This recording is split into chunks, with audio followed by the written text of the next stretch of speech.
ऐसा ही कंट्री चलेगा और मनुस्मृति से तो चलेगा नहीं। लेकिन दुख की बात यह है कि संविधान को दिन पे दिन कमजोर किया जा रहा है, कॉन्स्टिट्यूशनल मॉरलिटी खतरे में है, संविधान के प्रोविजंस खतरे में। आप देख रहे हैं चारों तरफ गरीबी खत्म हो गई है, संविधान से रिजर्वेशन मिला था, अब रिजर्वेशन लोगे कैसे, प्राइवेटाइजेशन हो गया है, जॉब नहीं है, रिश्ते नहीं हो रहे हैं, घर नहीं बन रहे हैं, भूखमरी है।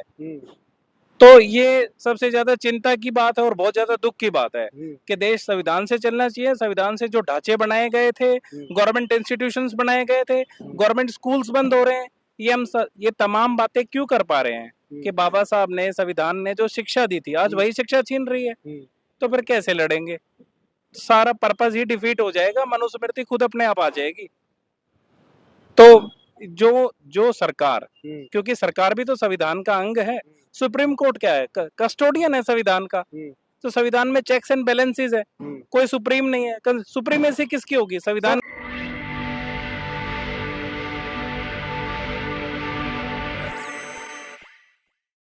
जय भीम।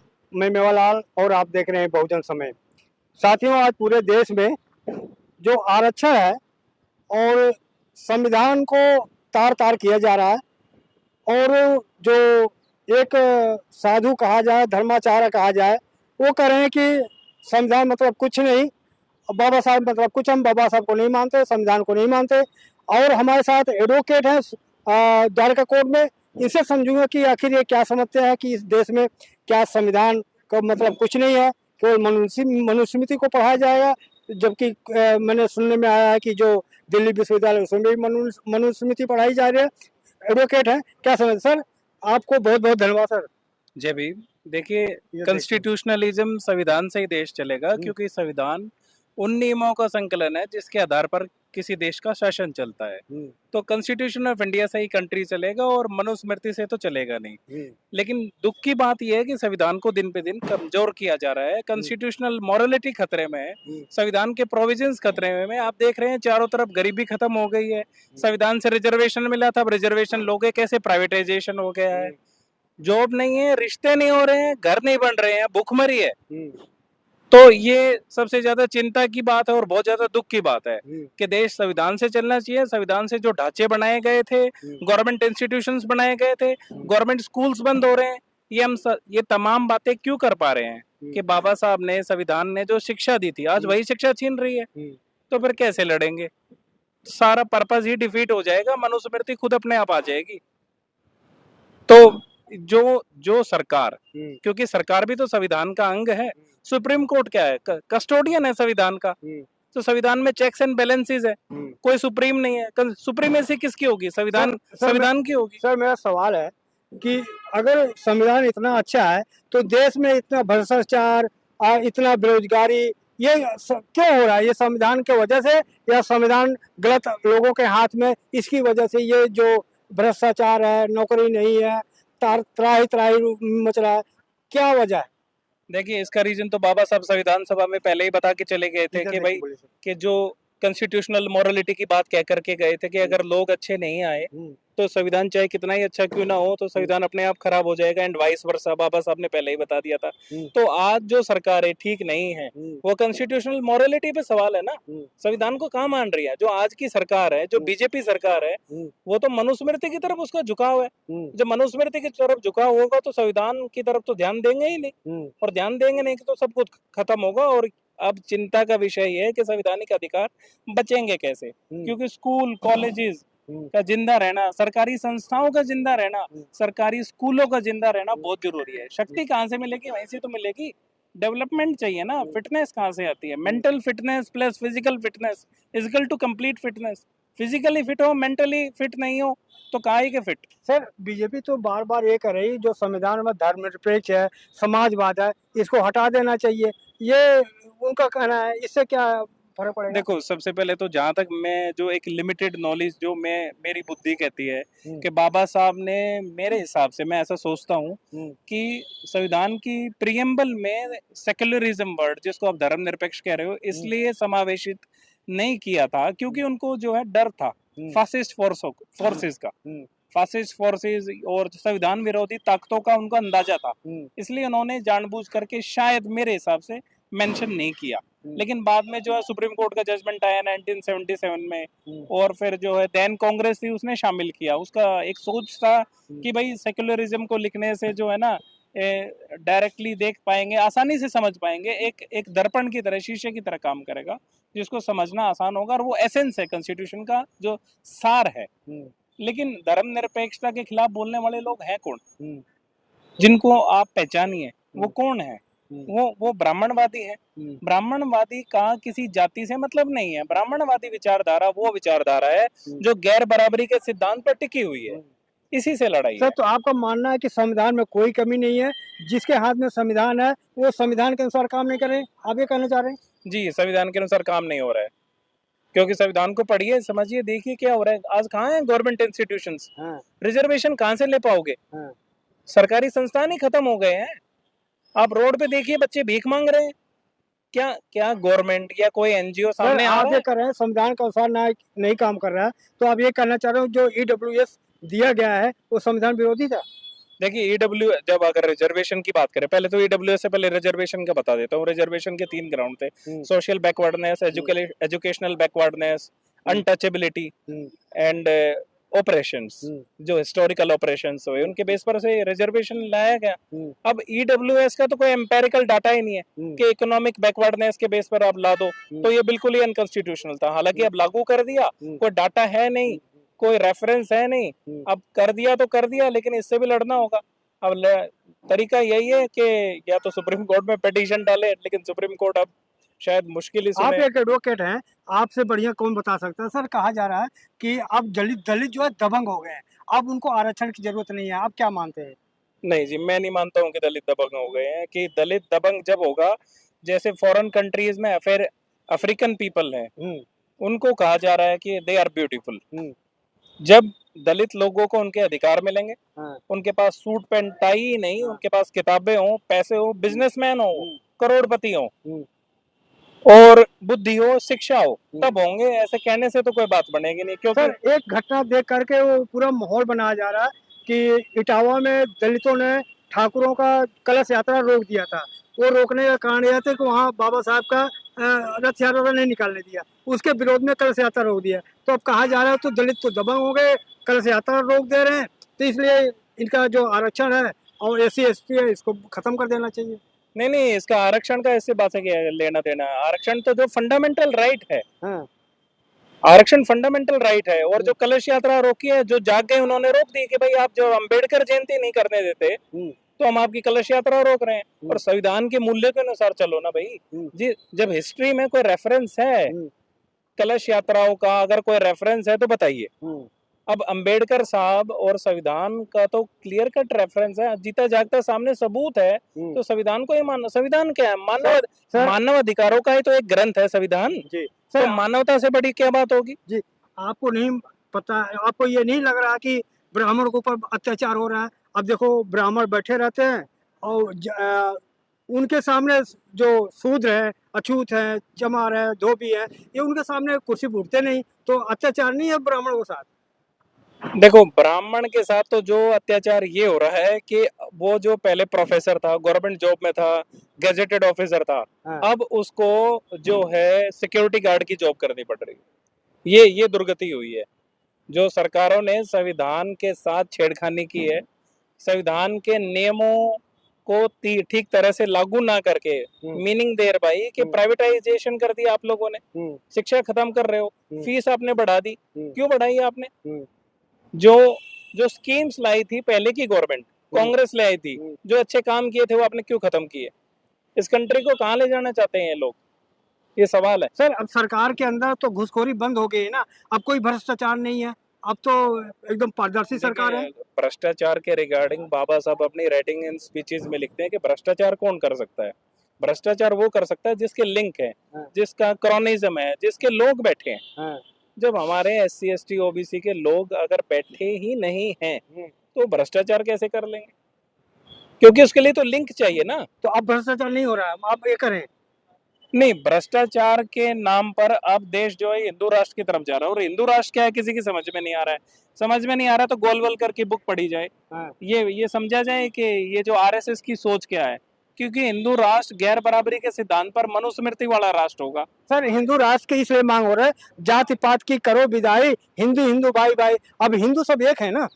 अगर हिंदू हिंदू एक है तो एससी को अपनी लड़की क्यों नहीं दे देते? एससी समाज के एक व्यक्ति को लड़की देने में क्यों? और फिर जो राजस्थान तो में आप जो चाहते हैं कि मुसलमानों को यहाँ राज हो? नहीं, मुसलमानों का जो सवाल उठता, मुसलमानों को इनविटेशन देने वाले कौन लोग थे भाई? मुसलमानों, और दूसरी बात, मुसलमानों का अगर राज की बात की जा रही है, जैसे औरंगजेब और अकबर, तो इनके दरबार में कौन लोग बैठे थे? किनकी संधि थी? साजबाज किन्होंने किया? जमीनें किनको दी गई? तो ये सारा हिस्टोरिकल रेफरेंस है, इनको समझना और जानना जरूरी है, क्योंकि जो हिस्ट्री नहीं समझेगा वो वर्तमान को भी नहीं समझ पाएगा। तो सीधी सी बात ये अपने अधिकारों की तरफ ध्यान आया है कि लोगों की जो है ना आय कैसे बढ़ेगी, पर कैपिटा इनकम कैसे बढ़ेगी, कैपिटलिज्म कैसे बढ़ेगा। कैपिटलिज्म मीनिंग दे रहा भाई कि ह्यूमन कैपिटल बनाया जाए, हर आदमी के पास पैसे हो, बिजनेसमैन हो, सरकारी संस्थान को दोबारा शुरू किया जाए जो सारे बंद कर दिए गए थे। बगैर शिक्षा की कोई नौकरी नहीं है, लोगों के रिश्ते नहीं हो रहे हैं, घर नहीं बढ़ रहे हैं, कितनी भुखमरी है, छोटे छोटे बच्चे रोड पर भीख मांग रहे हैं। कुछ किया जा रहा है क्या? सर आप इसको कैसे देख रहे हैं? उत्तर प्रदेश में एक सर्कुलर जारी किया गया है, अब बसों में, रोड पे, सार्वजनिक जगह पे जात का संबोधन नहीं लिखा गया। अब जात नाम के आगे जात नहीं लगाई जाएगी, तो अब जात बात खत्म हो जाएगा? नहीं, इसे तो खत्म नहीं होगी, क्योंकि जातिवाद तो एक माइंड सेट है ना। माइंड सेट को कैसे कोई खत्म गुज्जर नहीं लिखेगा, कोई यादव नहीं लिखेगा, कोई ब्राह्मण नहीं लिखेगा, कोई छत्री नहीं लिखेगा। नहीं, इससे तो जातिवाद खत्म नहीं होगा। जातिवाद तो खत्म करने के लिए अच्छी सोच चाहिए, और अच्छी सोच संविधान से आएगी, बुद्धिज्म से आएगी, क्योंकि पूरा बुद्धिज्म, पूरा संविधान मानवता पर ही आधारित है।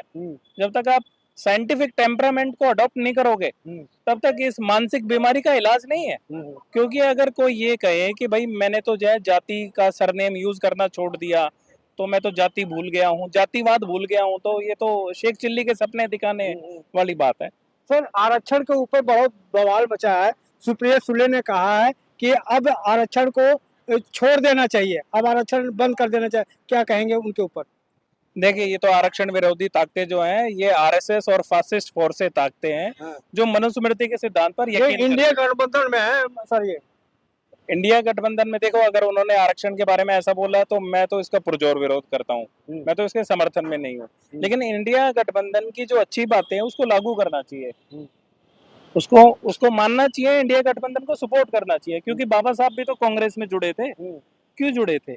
एजेंडे के लिए, एजेंडा लागू करवाया ना उन्होंने। तो राहुल गांधी वोट चोर गद्दी छोड़ ये गैर संवैधानिक बात नहीं कर रहे हैं? नहीं, गैर संवैधानिक बात क्यों कह रहे हैं? उनके पास कुछ डाटा आया होगा ना, जो इलेक्शन वोट संविधान विरोधी है। वोट की चोरी को लेकर के, वोट क्या है? लोकतंत्र, लोकतंत्र जो है संविधान का हिस्सा है ना, डेमोक्रेसी, तो उसको लेकर के उनके पास कुछ डाटा आया होगा, तभी तो वो आवाज उठा रहे हैं संविधान को बचाने के लिए। सर आप भी तो संविधान पढ़े होंगे ना। राहुल गांधी बार बार संविधान लेके चल रहे हैं, कह रहे हिंदुस्तान का इसमें आत्मा है, तो क्या संविधान में हिंदुस्तान शब्द है? देखिए, हिंदुस्तान वो एक भावनाशील शब्द है कि वो बोल गए होंगे, लेकिन हिस्टोरिकली तो हिंदुस्तान है नहीं, भारत ही है। लेकिन उनकी मुख्य बात को समझिए, जब उन्होंने कॉन्स्टिट्यूशन ऑफ इंडिया ले लिया है तो उससे बाहर तो बात जाएगी नहीं ना। चाहे शब्द उन्होंने भले ही जज्बाती होकर के या अपनी शब्दावली प्रयोग कर दी, लेकिन बहुत से के बाहर तो नहीं जाएंगे ना। क्योंकि आप एक वकील हैं, आपकी बात लोग बड़े ध्यान से सुनेंगे, समझेंगे। सर बार बार लोग हिंदुस्तान कहते हैं, कई लोग हरिजन भी बोल देते हैं, तो ये शब्द हरिजन शब्द सही वर्ड है जो यूज करते हैं? देखिए, हरिजन शब्द जो हिस्टोरिकल कंटेक्स्ट में देखे तो कुछ और मीनिंग था, लेकिन आज भी जैसे कुछ प्रोफेसर हैं जो हरिजन शब्द यूज कर रहे हैं, एक वो पंच लाइन दे रहे हैं, पंच लाइन चिढ़ा भी रहे हैं और हिम्मत दिखा रहे हैं कि भाई हम डरते नहीं है। बाकी तो इंसान समझा जाए, और ये शब्दावलियां किसी को अपमानित करने के लिए अगर कही जा रही है तो बहुत गलत है, क्योंकि आदमी को देखना चाहिए कि इंसानियत से बढ़ के तो कुछ अभी एक शब्द सपा का कोई सांसद, उसने कहा कि चोरी चमारी, ये शब्द यूज किया, बड़ा बाउंडर मच रहा है। ये शब्द गलत है कि सही है? बिल्कुल गलत है, कास्टिज्म पर आधारित है, नहीं बोलना है। क्यों बोलना है? ये सोच कहाँ से आ रही है? पहले ये सोचना है। ये सोच आ रही है मनुस्मृति से, जो समाज में आरएसएस फैला रहा है। आरएसएस क्या चाह रहा है, ये सोचना होगा, ये समझना होगा। पढ़िए, तभी तो कह रहा हूँ कि जो है, जब तक बच्चे पढ़ेंगे नहीं, सारे भारत के अगर बच्चों को अनपढ़ बना दोगे तो अनपढ़ को तो गुलाम बनाना आसान है ना। शिक्षा ही तो छीन रहे हैं, जब तो लाखों की संख्या में या फिर जो है हजारों की संख्या में जो इंस्टीट्यूशंस इन्होंने बंद करे हैं। कितने मिनट हो गए भाई इतने भारी संख्या में जो स्कूल बंद हुए हैं, क्यों बंद हुए हैं? इनका मकसद है ना, मकसद क्या है कि मनुस्मृति को लागू करना है। सर मैं लास्ट दिल्ली सरकार पे मैं आ रहा हूँ कि दिल्ली सरकार इस समय अच्छा काम कर रही है। देखो जगह जगह कहा जा रहा है कि जो कांवड़ यात्री है उनको बड़ा सेवा सत्कार कर रही है। जो ये कर रहे हैं तो बहुत अच्छा पैसा दे रही है। तो सरकार का काम कैसे आपको लग रहा है?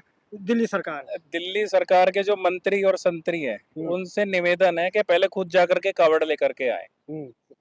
कि कावड़ लाना जो है वो एक कंधे पर आसान काम नहीं है। वो लेकर के आए, पता चल जाएगा। क्योंकि इस देश को चाहिए शिक्षा। हाँ। इस देश को चाहिए। सर आप शिक्षा की बात कर दी है, शंकराचार्य कह रहे हैं क्या उस कावड़ यात्रा में शिक्षा नहीं है? उसमें तो शिक्षा प्राप्त होता है, ज्ञान प्राप्त होता है। कावड़ का कोई हिस्टोरिकल रेफरेंस है? कावड़ क्या कावड़ किस लिए लाया जा रहा है? कोई हिस्टोरिकल रेफरेंस है क्या? वो तो कह रहे ज्ञान मिलता है, ज्ञान प्राप्त होता है। नहीं, ज्ञान कैसे मिलेगा आपको? ज्ञान मिलेगा शिक्षा से मिलेगा ना भाई। शिक्षा से मिलेगा ना। आप देखिए वो कह रहे हैं स्कूल से थोड़ी ज्ञान मिलता है। फॉरेन कंट्रीज ने आंख बना दी है, आंख बना दी है। हाँ। ये बना पाएंगे? हाँ। अगर बना सकते हैं तो भाई बना के दिखा दो। हाँ। दिल्ली सरकार का कौन सा काम पसंद है सर? दिल्ली सरकार को कोई काम पसंद नहीं है। दिल्ली सरकार जो है वो आरएसएस आकर के ही बैठ गई है। तो केजरीवाल से तो बेहतर है ना? नहीं, केजरीवाल के कुछ काम अच्छे थे। जैसे केजरीवाल की जो एक स्कॉलरशिप थी, अंबेडकर स्कॉलरशिप, पूरा नाम याद नहीं है पर स्कॉलरशिप थी, तो जिससे जो है विदेश में फॉरेन कंट्री में जाने का हायर एजुकेशन का सिस्टम था। सरकारी स्कूल केजरीवाल ने कुछ हद तक अच्छे भी किए, ढांचे भी बनाए, लेकिन एक कमी रहेगी कि इंग्लिश एजुकेशन, इंग्लिश ट्रांसलेशन, इस चीज की थोड़ी कमी थी जो मेरे को महसूस हुई। बस लास्ट में दर्शकों को समझाइए, आप एक एडवोकेट हैं, अगर SC/ST के ऊपर कोई अत्याचार होता है तो अगर एप्लीकेशन थाने में जाता है उसके ऊपर तो पहली बार SC/ST एक्ट लगता नहीं, तो वो कैसा कौन सा वर्ड एप्लीकेशन में लिखे कि SC/ST एक्ट लग सके अगर उस पर अत्याचार हो रहा है? देखो अगर रियल में उत्पीड़न हुआ है जातिवाद के आधार पर, हाँ। तो जो सीधी सच्ची बात है जो उसके साथ घटित हुआ है वो सारा कंप्लेंट में लिखे। हाँ। और पुलिस को दे। फिर SC/ST एक्ट है, SC/ST एक्ट में प्रोविजन है। जो तो पुलिस भी तो आनाकानी करती नहीं लगाती ना। नहीं, SC/ST एक्ट अगर पढ़ लिया है ढंग से तो इतना पावरफुल है। सेक्शन 14 के तहत कंप्लेंट फाइल कीजिए आप कोर्ट में, सेशन जज के सामने। पुलिस नहीं दर्ज करती तब क्या करें? पुलिस दर्ज नहीं करती है तो सेक्शन 14 के तहत सेशन जज के सामने कंप्लेंट फाइल कीजिए, एक्शन होगा जी, एक्शन होगा। और उसके बावजूद भी अगर लगता है कि कमी रहेगी तो 156(3) में डाल सकते हैं। और सेक्शन 14 की कंप्लेंट तो चलेगी ही चलेगी। हाँ। डिपार्टमेंटल इंक्वायरी भी हो सकती है, पुलिस अपने आप ही करेगी। लास्ट में अपना परिचय बताएं सर। मेरा नाम सुशांत कुमार एडवोकेट है। मैं Dwarka district court and Delhi district courts में प्रैक्टिस करता हूँ। धन्यवाद सर। पद की जो बताएं, मैं मेवालाल, बहुजन समाज, दिल्ली। जय भीम, जय भारत।